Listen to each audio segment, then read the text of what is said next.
Today as well, we're continuing our preview of the year 2024. We're putting the spotlight on the environment. Our guest will be joining us shortly, so we can kickstart, matters relating to illegal mining, which was a major issue last year.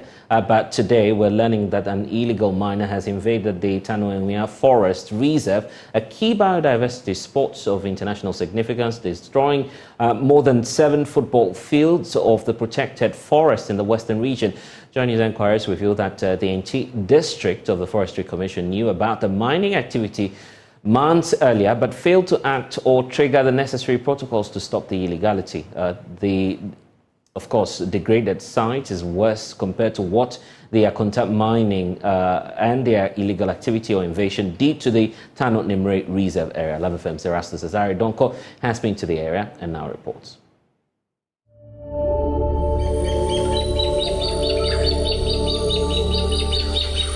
The Tano Aniwa Forest Reserve in the Awin municipality covers part of the watershed of the Tano River. It was gazetted as a forest reserve in 1955. Experts say it meets one or more previously established criteria for identified sites of biodiversity importance, including important bird and biodiversity areas. But this evergreen forest is in for its worst nightmare.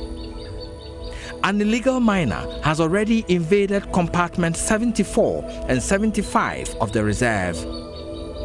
Large parts of the forest have already been reduced to pits and gullies. The devastation stretches deep into the reserve. Our investigations established that the Enchi District Forestry Commission knew about this nature crime 3 months back. But it was only on November 29th this year that the Enchi Forestry Commission head, Richard Entry, wrote about it to his officers, describing it as an attempted illegal mining.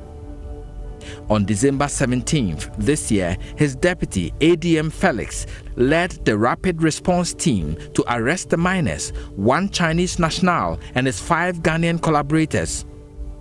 They have all since been released on bail and their equipment released to them as recounted by this eyewitness.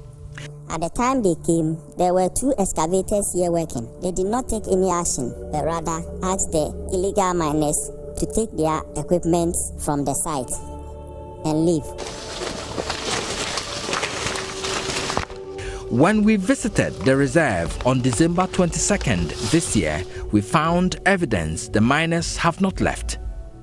We saw signs of continuous occupation and mining.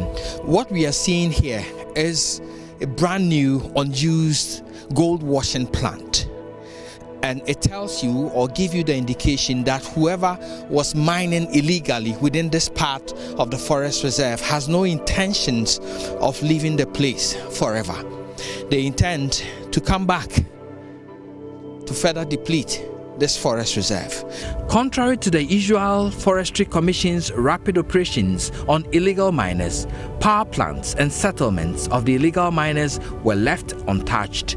You could see where they do the washing and get the gold finally. That is still intact, not destroyed. So this is the engine room where a lot of the operations, the central point of the operations happens.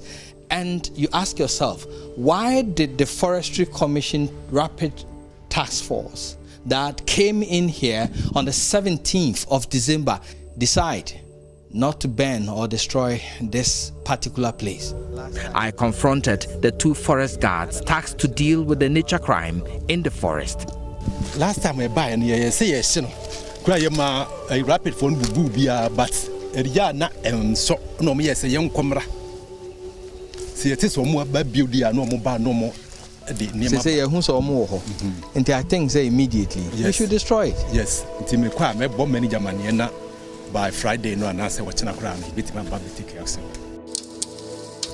2 days after our visit, the Enchi district sent forest guards to go and burn the materials left behind. We learned that an NPP executive in the area was responsible for the mining in the Tano Aniwa Forest Reserve. When we contacted him, he claimed his mining was in a farm-admitted part of the forest. He would, however, not confirm he had a license or any permit for his mining activities. Reporting for Joy News, Erastus Asaredonko, Tano Aniwa Forest Reserve, Western Region. Also, the devastation is on, and it's a good time to zoom into the 2024 outlook, of course, considering matters relating to the environment. Let's speak to Darrell Bosso, Deputy Executive Director, Arocha Ghana, who's joining us via Zoom. Erastus Asaredonko, GJA Journalist of the Year 2022, Ken Ashigbe, Convener, Media Coalition Against Illegal Mining, and Professor Paul Osei Sampene, who is a pathologist and head of the KNUST School of Medicine, joining the conversation. Thank you all for spending some time with us. Erastus, you've been on the ground. The story is not changing, and I'm just wondering what else could be done at this moment. A lot could be done. We cannot give up at this moment. The fight has just started. What you are seeing is evidence to you that since the LI 2462 was passed by Parliament, which of course is now opening up all forests across Ghana for mining, now a lot is happening in the reserves that we are seeing. We are still compiling. This is just one of them. And this is a protected area where our small research, we found out that you can find rare bird species in the Tano Aniwa Forest Reserve. And you could see, just like Tano Nimre, where Akonta mining entered, you could see the same fashion. This is somebody who has entered this forest reserve and has started destroying it. And so it tells you that what the Lands Ministry has been propagating, that the government has initiated moves to cordon off all forest reserve, is a falsehood. For want of a better word, is a lie. And indeed, many forest reserves are being pillaged as we speak, and in due course. And just on that point, to be clear, for those who do not get the picture as to where exactly this is happening, this is not the same area you discovered last year. No, this is not the same area. Where Akonta mining invaded was Tano Nimre Forest Reserve, and in fact, after Akonta mining's invasion, we are still monitoring the ground. Very soon, we'll be coming with Forest Under Siege, Tano Nimre. And you will see how that has created an impunity for people to now enter the Tano Nimre Forest Reserve at various sections and start destroying it. But this is within the Awin municipality of the Western region. This is Tano Aniwa Forest Reserve. And so far, we are seeing the first invasion. And of course, these people are illegal miners. I'll call them galamseyers because when we probed, they were not able to provide us with any license whatsoever, indicating that they have even an forest entry permit to go into the reserve. So this is different from Tano Nimre Forest Reserve. This is Tano Aniwa Forest Reserve that we are seeing an invasion of it for the first time. It's about the size of 7 football fields. That's a drastic situation that we need to tackle now. I want to hear from you, Engineer Ken Ashigbe. I recall we started this whole campaign, the Media Coalition trying as much as possible to educate people and also mount pressure on government to act. Why are we not acting? Why are we not getting the results? Well, thank you. Thank you very much. And good afternoon. And why are we not getting the results? It's basically because we have failed to act on the various laws that we have as a country that we've put together. Be that it may that we got the Aisha Wang judgment, and for which we need to be grateful. But you realize the fact that the LI that has been passed, is deciding that areas of globally significant biodiversity areas, we are allowing the consideration of them. And so are you surprised that the 7 football fields could be destroyed before the Forestry Commission begins to act? These equipment that we've seen in the videos, These are not equipment that you can put in your pocket and smuggle into the forest reserve. This equipment will go through various police posts. These equipment will go through some towns. And there's an MC or there might be a DC responsible for this area. You know, they are also the head of the district mining committee, as well as the head of the district security committee. So how is it that we have all of these equipment going into the forest reserve and all of these people don't see it? And then the Forestry Commission, how is it that they sit, you know, and aloof and see these things happen? Where is the district forestry commission manager? Where is the regional manager? What is it? You know, it's basically the reason why we are not winning this is the fact that we are not holding the people we need to hold accountable. The local people who are in the areas. We are not following the example that Otumfuo has done, for example, by saying that his chiefs that are involved in this, they're distilling them. How is it that the DCs, the MCs who are involved in this particular action are still at post and nothing happening to them? And here's where critics come in to say that if you're asking that question, it flows all the way to the top. The president says he's putting his presidency on the line for that. We're looking at 2024. Some say there's politically nothing at stake for the president now. He's leaving office by the end of the year. So where do we really channel the energy now? Well, I think that basically what we're doing is what we need to keep on doing. The media needs to keep on putting the pressure a lot more. It should be more than just the multimedia. We need to get the rest of the media coming in. But myself and the likes of Daryl and all of that, the time have come where we need to move the fight to the next level. I think the time has come for us to start looking for legal, support so that we can start holding accountable, taking to the law court those who have to act and are not acting. The time has come for the likes of the Catholic Bishops' Conference, the likes of the Christian Council, the likes of the Chief Imam, the religious leaders, and the traditional leaders to start saying that enough is enough. You remember that we've sent, together with the CSO group, with Daryl's team, we've sent a petition to Parliament, we've sent a petition to the President. Parliament and the President should look at what is happening.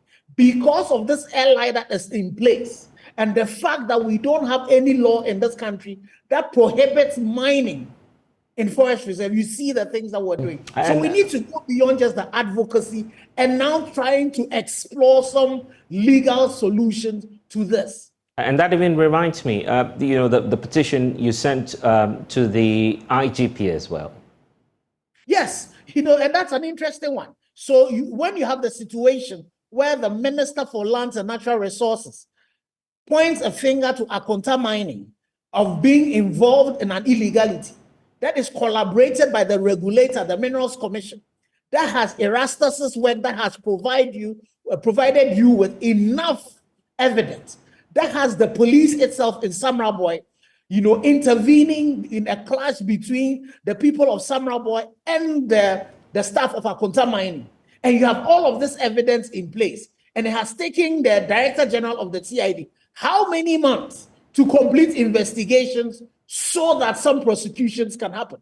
And then you then wonder whether we actually have the will to ensure that this ecological terrorism that is being waged upon us, this drive to extinction that we're beginning to see, that is seeing children that now are being born with their hearts on their right side, with multiple phalanges that we're seeing, with the incidence of kidney diseases being on the rise, then you start wondering whether as a people we're serious.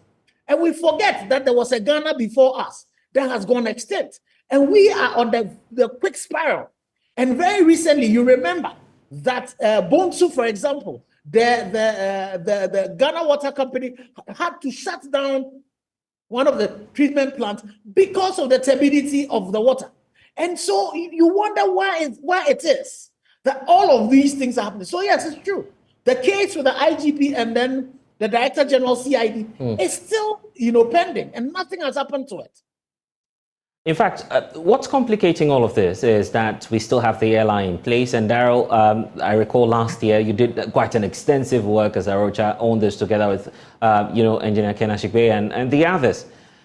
But are we saying that once we deal with that, we get the law off the books, then we're solving the problem entirely?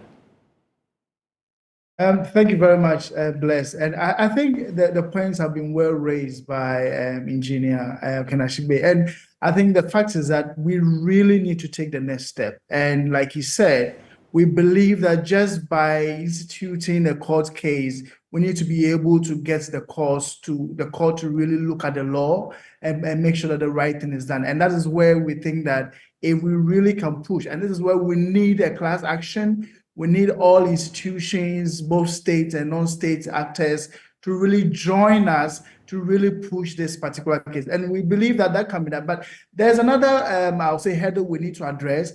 We are now seeing the precedent that was set by Akonta Mining, the invasion of Tano Aniwa, the police refusing to do what was right by the law. You have seen another NPP executive going to Tano Aniwa and taking over. This is a menace that we need to start tackling now.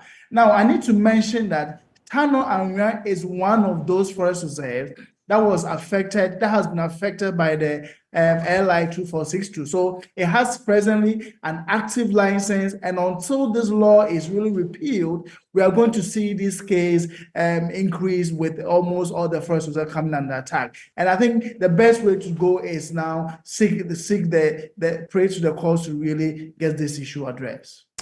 For you in the civil society space this year, what practical measures would you want to see from policymakers, decision makers on how to fight this menace? I think what we have seen is that we've seen the police sitting on the fence and watch CSOs, individuals fight this alone. We've had countless incidents where if you even go and report some of these incidents to the police, they just watch you and don't really care much. I think we need to see this change. And this is something we need to see every citizen really go to the police, because they are the gatekeepers. If the law enforcement and compliance agencies are refusing to work, then the citizens have no recourse to relief when it comes to some of these illegalities. We also want to see the government start really applying. Anytime I mention this, I really get sad because I know it's just going to fall on deaf ears. But it's something that must be said over and over again. Act 995 needs to be put to action. We need to also see things at the LI 2462, repealed. The Forest Service Division Executive Director has spoken about this as well, and we need to get this done. We have had the National House of Chiefs also speak against this particular LI. We need to get it repealed. Until we do this, and then again, we need to start restoring our water bodies.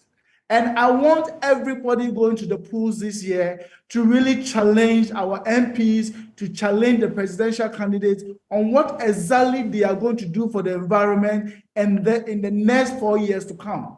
Until we do that, set the environment as the agenda for this year's election, we are not going to see these politicians commit to anything. And this is something I think that all of us should commit to. It doesn't matter where you are, in your constituency, at the electoral area, we need to start piling the pressure on the aspirants who are going to come to us asking for a vote. Otherwise, our water bodies, our forest reserve, our very well-being is at risk. And in fact, this demand is not, happening in a vacuum, because there is science proving that indeed the effects of the use of mercury and other, pollutants is impacting us negatively. Professor Policy, this is why I want to bring you in. You're at the School of Medicine, so you're able to tell that indeed science is backing the effects on us. Yes, thank you so much, my brother. And then let me say good afternoon and Happy New Year to your cherished listeners and then viewers. I'm most grateful that when these sort of things come up, all of us, especially Joy FM and Joy News and all the Joy team is so much interested into the issue, and that we're trying to find answers to that. And like you rightly said, I have been an advocate for some of the things that is happening around us, especially when it comes to humans. Now, animals are also coming in, which of course I'm not surprised at all, because what we eat and what we drink, what we breathe in, animals do same. But of course, the animals get it the worst form because they cannot distinguish between heavily contaminated or heavily polluted waters or heavily polluted food, as we can actually distinguish between what polluted water is in terms of the color, in terms of its what do you call it, turbidity. So basically, I wouldn't be surprised that you will be finding more animals giving birth to such birth defects babies.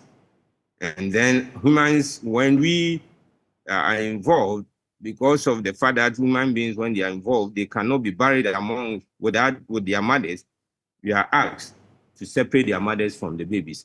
And so therefore, we are able to see them. Otherwise, animals, when we see them as fiction, sometimes we tag and those animals as evil, evil spirits and so on and so forth. That's where my worry is. So looking forward, how can persons living in some of these communities affected by illegal mining, live a healthy life, try and avoid all of these dangers they face?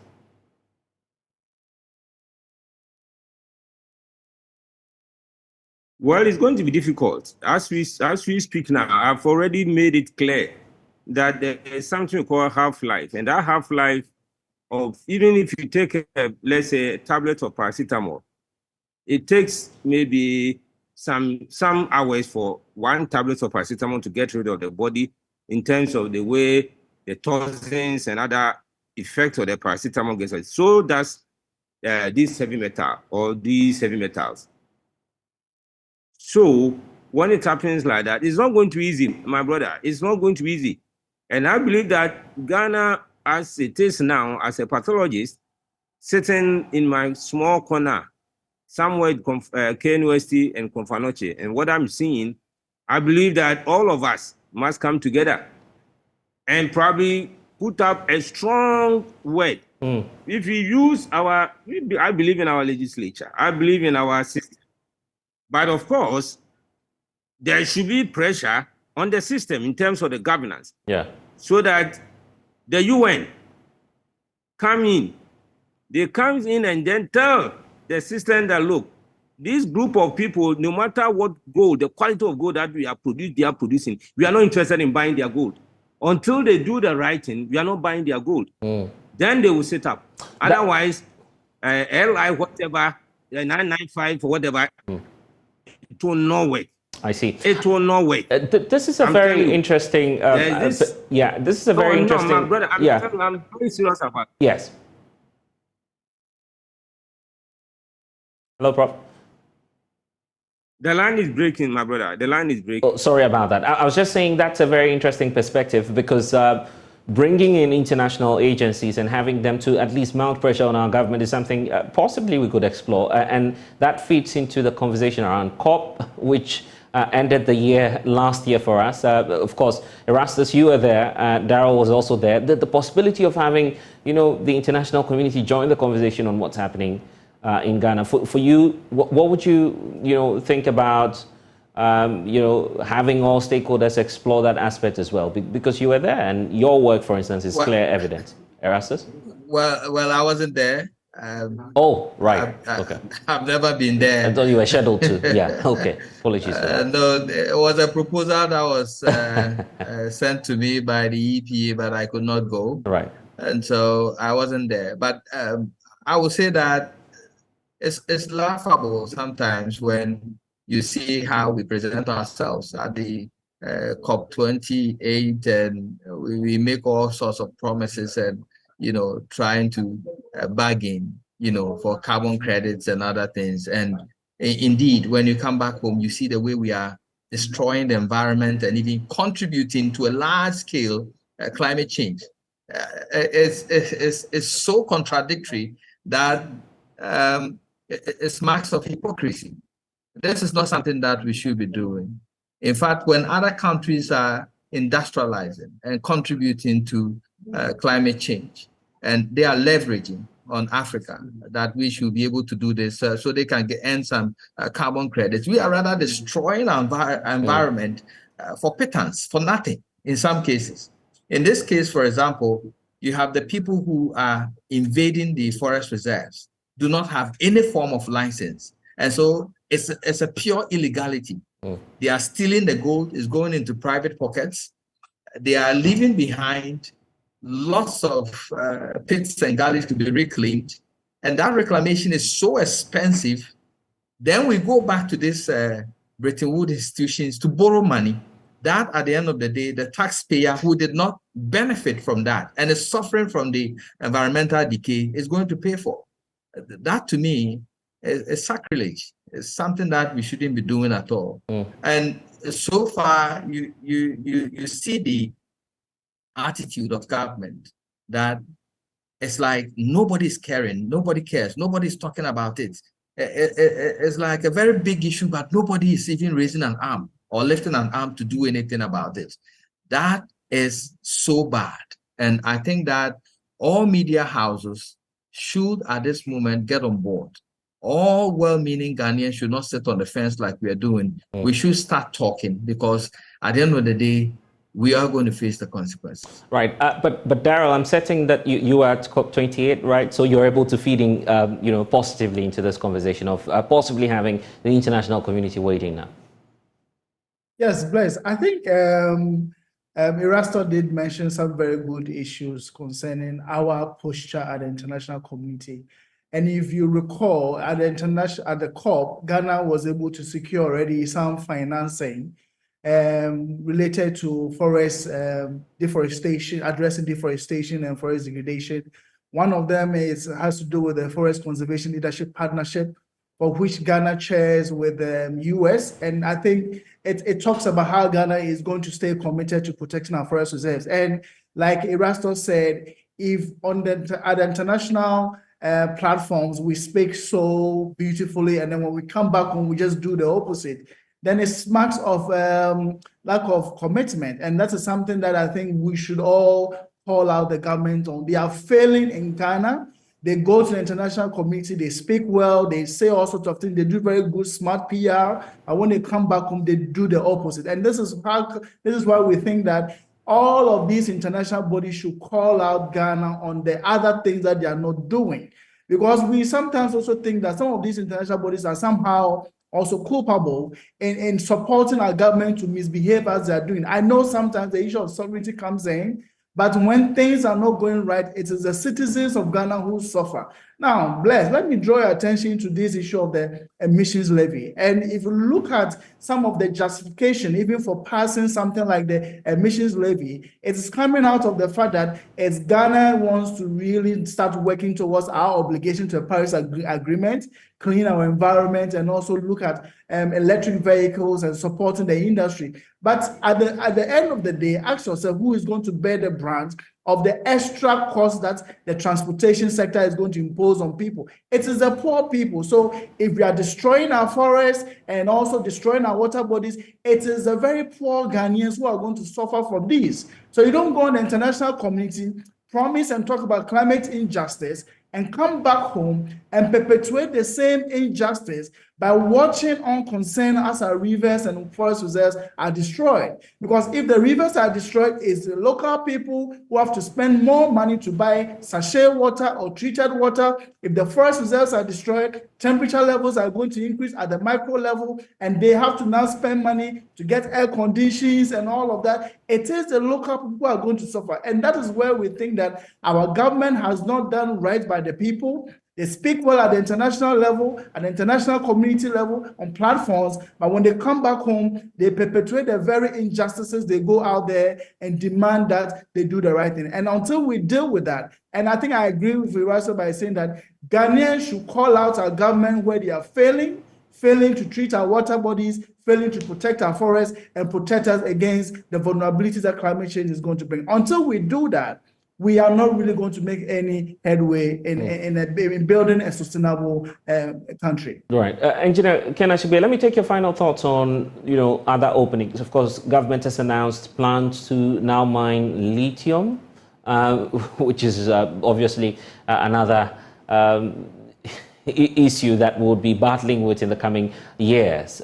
What steps do we take to ensure that we don't go down the path of what's happened in the gold mining sector? Well, thank you very much. I'm happy with the conversation that has happened with the lithium, where Ghanaians are beginning to say, we've done this mining and benefiting only from royalties for too long. After 60-something years, we need to start changing the paradigm so far as mining is concerned. We need to be able to go the way the likes of Dubai and all of them have gone, where there's ownership actually of what is being mined, which would just mean that for all of us as Ghanaians, there has to be a paradigm shift. We should be ready to put our mouth where our money is, be able to pay, and spend money on some of the explorations that you might do, some of which you might shoot and then you might miss.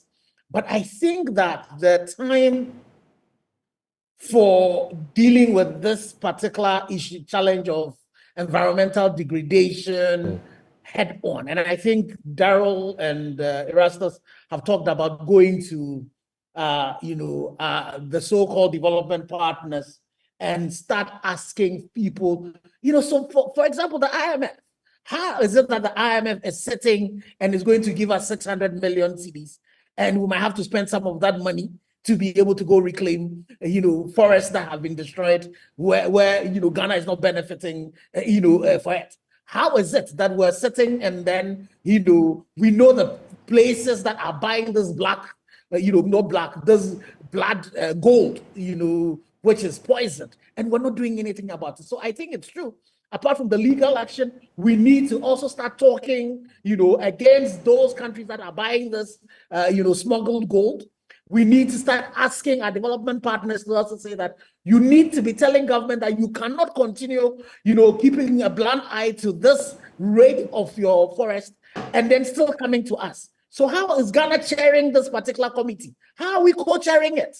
When we're sitting and then we are allowing forest, 7 football fields to be destroyed under our very nose. And it will take a journalist to go and tell them that, why didn't you destroy the equipment that you found in that particular space? How is it that we know that the laws exist, that when you find somebody who is engaged in illegal mining, the equipment are supposed to be confiscated, you discharge with the case before, then the court will decide what happens to those equipment. So who is sleeping on the job? And how come we are not calling these people out? So I am asking the CEO of the Forestry Commission, he should be asking questions of his district, manager and the regional managers. Right. I'm asking the president that the MC or the DCEs in this particular community, we should be asking questions of them.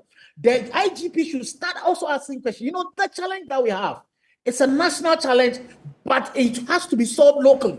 The problem is in a particular locality, and there are various people who are still involved in this particular cancer. So I think that the time for all of us to act is now. And the leadership of this country, very generally, should stand up. Those of us who are keeping quiet and allowing these things to happen, we should also know that we are as complicit as those people who are actually involved in it. So in the coming days, from the media coalition, working with people like Daryl's group, Arocha Ghana, working with people like Occupy Ghana and all of that, I'm sure we would be moving to the next step. And we will need legal support. So all lawyers who also are touched by this and can help us, please come to our support so that we can start mounting the pressure locally in our local courts, and then also start petitioning international bodies to say that this ought to change. And definitely, in this particular election, we need to be asking the parties that are going to be running that, what are you going to do differently to resolve our problems? And we need an environmental manifesto that spells out clearly, in particular terms, action terms in terms of what you're going to do. We don't want to see any political parties now going around to these places and say, when we come, we would allow you to do it. That should not happen this particular time. Right. So we really need to ask all our political parties to give us their manifestos, and we should then hold them accountable when they come into power. Interesting days ahead, and I'm grateful, Engineer Ken Ashigwe, to Daryl and to you, Erastus, for spending some time with us, and also to you, Professor Ausie, for spending some time with us here on the polls. But I need to also point out that this whole issue about illegal mining is also affecting, wildlife, right? So let's bring in Dr. Benjamin Kisi Sasu. He is a member of the Risk Communication and Mobilization Ghana Veterinary Service Directorate, joining us with his thoughts on this as well. Thank you, sir, for spending some time with us. We're just learning of a bizarre story, actually, with some deformities in an animal now is identified in a certain community earlier today. Residents saying it's a spiritual matter, some saying this might be matters relating to illegal mining. Your take on what's happening, and possibly if you're starting any investigation soon? Unfortunately, I'm unable to hear you. If you could just unmute for us so we can get the point you're sharing with me, sir. Yeah, if I heard you right, I'm speaking for veterinary services, and this issue about illegal. Are you with me, sir? Hello? Yes, right. Great. So speaking for veterinary services, the competent authority in charge of animal health and welfare, there's a need to make some contribution to this discussion. When we come to the effect that is happening in terms of illegal mining to communities, not only just the wildlife, but we also have animal food, like the sheep and goats and the poultry, the piggery. These areas are where people are into rearing of these animals. And just what we are seeing with this deformation, which Prof. Sampeni, the pathologist, talk about, this is showing that what we are eating, we need to even see the residue. And it's good that veterinary service has gotten a national food safety laboratory, which now testing what is entering the country in terms of bacteria, and also looking at testing the residue. And this illegal mining issue is raising a lot of concerns, because this area, we found that a lot of animal production is also ongoing. And as Professor Perry said, these animals cannot tell between clean water and dirty water. And we will be taking this water, and these are some of the effects we are seeing. For us, that we are feeding on these animals, what is really happening to us in terms of our liver and kidney. And with this very story that we're hearing of, I'm asking if you're going to investigate that. Please, can you repeat?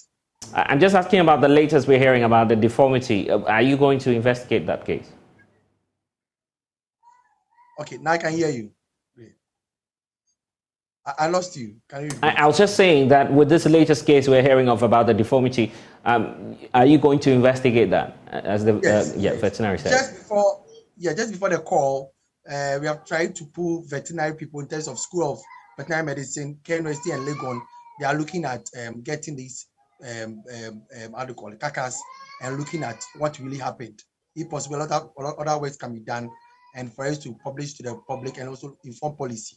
So this is what is being discussed this afternoon on the veterinary committee in Ghana here, looking at these issues. I see. Is there any caution to residents in the area on a possible consumption of this carcass? Because some don't see anything wrong with it. Yes.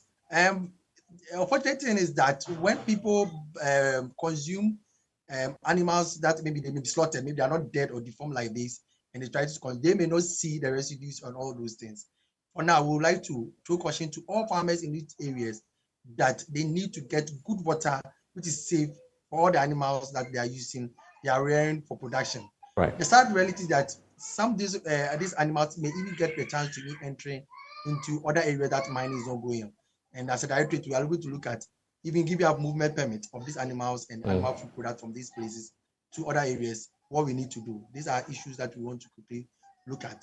And what is happening, they want our veterinary team over there to be available to visit to help to assess the situation. All right. And for now, we want to advise all farmers in those areas that they should not just say it is free water. Once they know it's dirty, they themselves cannot drink. They should not just be giving to these animals. Right.